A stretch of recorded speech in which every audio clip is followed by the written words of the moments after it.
Hello everyone, so আজি বহুত দিনৰ মূৰত এটা ইনফৰমেটিভ ভিডিঅ' লৈ আহিছোঁ তোমালোকৰ মাজত। যিহেতু তোমালোকে গমে পাইছা তোমালোকৰ 27 তাৰিখৰ পৰা তোমালোকৰ ফাৰ্ষ্ট ছেমৰ পৰীক্ষা হ'ব। সো সেইখিনি কৰিবলৈ তোমালোকৰ যোনখন এক্সামিনেশ্যন ফৰ্মখন তোমালোকৰ এখন জমা দিব লাগিব, সেইখনৰ পিছতহে তোমালোকৰ এডমিট কাৰ্ড আহিব। সো সেইকাৰণে যোনখন এক্সামিনেশ্যন ফৰ্ম সেইখন তোমালোকে কেনেকৈ এপ্লাই কৰিব লাগে বা ক'ত এপ্লাই কৰিব লাগে সেইখিনি আজি মই এই ভিডিঅ'টোত দেখাই দিম। সো ইয়াত মই আজি AECৰ এপ্লিকেশ্যন ফৰ্ম মানে এক্সাম ফৰ্ম ফিল আপৰ নটিছখন দি দিছোঁ। তোমালোকে নিজৰ ৱেবছাইটত গৈ কিনে তোমালোকৰ ৰেছপেক্টিভ কলেজৰ এইখন ডাউনলোড কৰি ল'ব পাৰিবা। সো একে প্ৰচেছে থাকিব, মাত্ৰ অলপ চাইটলি ডিফাৰেণ্ট থাকিব। হ'লেও মই AECৰ কৈ দিছোঁ, তোমালোকে বাকীবোৰ মিলাই ল'বা কেনেকৈ কৰিব লাগে। সো ইয়াত প্ৰথমতে দিছে কি students are asked to deposit their examination fees at shown below at SBI through online.sbi.com State Bank College Principal Assam Engineering College. So তোমাক online.sbi.com State Bank College মানে Assam Engineering College তোমালোকে search কৰি দিয়াৰ পিছত তোমালোকৰ দুটা option আহি যাব। এটা পেমেণ্ট 1 বুলি ask to examination fee 2024 আৰু এটা পেমেণ্ট 2 তোমালোকৰ যোনটো টেক ফেজ পাইৰকাইনেছিছ AECৰ যোনটো টেক ফেজ পাইৰকাইনেছিছ সেইটোৰ লগত চেণ্টাৰ ফি এটা দিব লাগিব পেমেণ্ট 2 হিচাপে। সো সেই দুটা তোমালোকে এক্সট্ৰাকৈ পে' কৰি দিব লাগিব। বাৰু এবাৰ মই দেখুৱাই দিছোঁ তোমালোকে ক'ত পে'মেণ্ট কৰিব লাগে। সো তোমালোকে প্ৰথমতে তোমালোকে আষ্টুৰেও যাব পাৰা, নহ'লে তোমালোকে ডাইৰেক্ট online.sbi.com ডাইৰেক্ট গুগলত চাৰ্চ কৰি দিলেও তোমালোকে কৰিব পাৰা। অ'কে, সো তাৰপিছত তোমালোকৰ দুখন ৰিচিপ্ট উলিব, সেইখন তোমালোকে প্ৰিণ্ট আউট কৰি ডাউনলোড কৰি থৈ দিব। এখন তোমালোকৰ এক্সাম ফৰ্মৰ আৰু এখন তোমালোকৰ টেক ফেজ পাইৰকাইনেছিছ এণ্ড চেণ্টাৰ ফিৰ কিছুমান কাম আছে, যেনেকৈ তোমালোকৰ ই-সামৰ্থত গৈ কিনে পৰ্টেলত আপডেট কৰিব লাগিব, সেইখিনিও তোমালোকক দেখাই আছোঁ। সো প্ৰথমতে তোমালোকৰ নটিছখন দেখুৱাই দিছোঁ আগতে গোটেইখিনি। সো ছেকেণ্ড পইণ্টত আছে যে ষ্টুডেণ্টছবোৰে যদি তোমালোকৰ দেৰি হয় মানে 18 তাৰিখলৈ টাইম দিছে, যদি তোমালোকৰ 18 তাৰিখৰ পিছত হয় তেন্তে তোমালোকৰ ফাইন দিব লাগিব। আৰু যদি তোমালোকে 20 তাৰিখৰ পিছত দিয়ে তেন্তে তোমালোকৰ একচেপ্ট নকৰিব। সো 20 তাৰিখৰ আগতে দিবা। বাকী ইয়াত দেখাই থৈ দিছে ফাৰ্ষ্ট ছেমিষ্টাৰ বিটেকৰ কাৰণে 3900 টোটেল, পে'মেণ্ট 1ত 1100 আৰু পে'মেণ্ট 2ত 2800। সো এইখিনি তাৰপিছত ইনষ্ট্ৰাকশ্যনখিনিও দেখুৱাই দিছোঁ। সো ইয়াত লিখা আছে যে constant students are to apply the first semester regular examination by logging in astu.samart portal from 16 December 2024। Samarth পৰ্টেলত তোমালোকে আপডেট কৰিব লাগিব এইখিনিৰ কাৰণে। After paying the examination fee in SBI College as stated above, students should upload the payment receipt.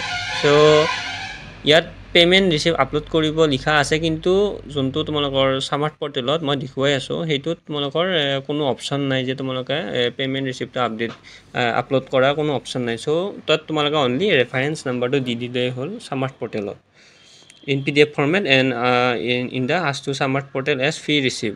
Students are to submit the hard copy of the students table together in the drop box placed in students branch of principal's office. So AECৰ কাৰণে তোমালোকে যোনবোৰ ফি receipt পালা দুখন আৰু তাৰ লগত যোনটো ask to Samart portalত এখন ফৰ্ম পাবা এপ্লিকেশ্যন ফৰ্মৰ দৰে। সো সেইখনো তোমালোকে একেলগে ষ্টেবল কৰি এই তিনিখন কপি তোমালোকে SWD অফিচ মানে তোমালোকৰ প্ৰিন্সিপাল বক্সত তোমালোকে দিব লাগিব।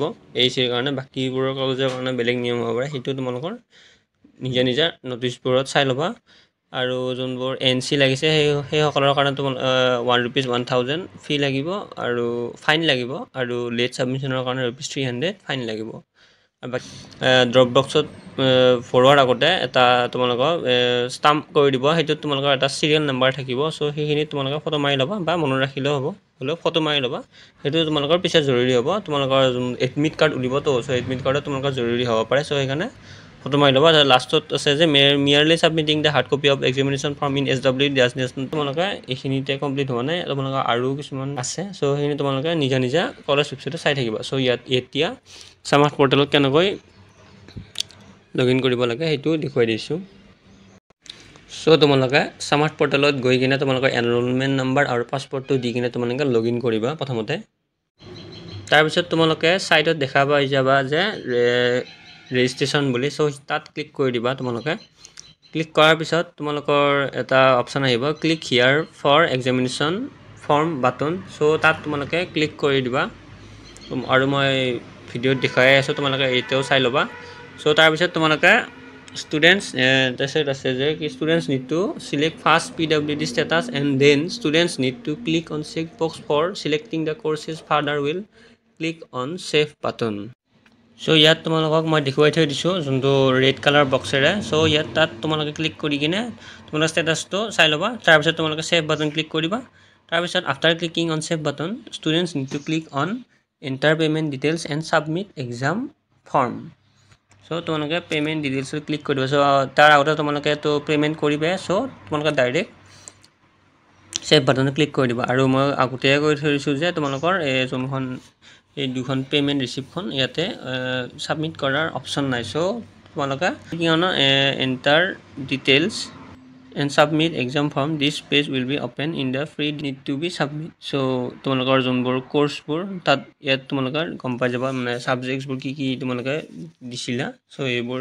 ইয়াত গম পাই যাবা তাৰ পিছত তোমালোকৰ ৰেফাৰেন্স নাম্বাৰটো খুজিব তোমালোকৰ যোনখন পেমেন্ট ৰিসিপ্টত এটা তোমালোকৰ পেমেন্ট ৰিসিপ্ট আছিল তাত তোমালোকৰ SBI কালেক্ট ৰেফাৰেন্স নাম্বাৰ বুলি থাকিব হেতু তোমালোকৰ ৰেফাৰেন্স আইডি so ইয়াত তোমালোকে এই ফৰ্মখনত তোমালোকে হেতু বহাই দিবা বহাই কিনে তোমালোকৰ সাবমিট কৰি দিবা সো সাবমিট কৰাৰ পিছত তোমালোকৰ হৈ যাব আৰু ডেট অফ পেমেন্ট হেতু মেনশন কৰিবা আৰু এমাউন্ট পেড হেতু মেনশন কৰিবা এই ফৰ্মখনত সো এইখিনি কৰিলে তোমালোকৰ হৈ যাব আৰু তাৰ পিছত তোমালোকৰ যোনখন ইন্টাৰফেস আহিব হেখন মানে যোনখন ফৰ্ম আহিব হেখন তোমালোকে প্ৰিন্ট আউট কৰি ডাউনলোড কৰি লবা সো এই তিনিখন বস্তু মানে এইচিৰ কাৰণে কৈছো মানে তোমালোকৰ প্ৰথমতে 1100 ৰ যোনখন এক্সামিনেশন ফৰ্মৰ হেখন ৰিসিপ্ট তাৰ পিছত পাইৰগাইনেচিছৰ কাৰণে যোনখন 2800 পেমেন্ট ৰিসিপ্ট তাৰ লগত যোনখন সামাৰ্ট পৰ্টেলত পালা এইখন এক্সামিনেশন ফৰ্মখন এই তিনিখন তোমালোকে ষ্টেবল কৰি গলে তোমালোকে ড্ৰপ বক্স মানে PWD অফিস মানে য'ত দিব দিছে তোমালোকৰ ৰেসপেক্টিভ কলেজত তোমালোকে সাবমিট কৰি দিবা সো এইখিনিয়ে প্ৰসেস বাকি যদি তোমালোকৰ কিছুমান সুবিধা পাইছা বা বুজি পোৱা নাই তেন্তে তোমালোকে কমেন্ট বক্সত সুধিব পাৰা সো এইখিনি আছিল ভিডিওটো তেন্তে ধন্যবাদ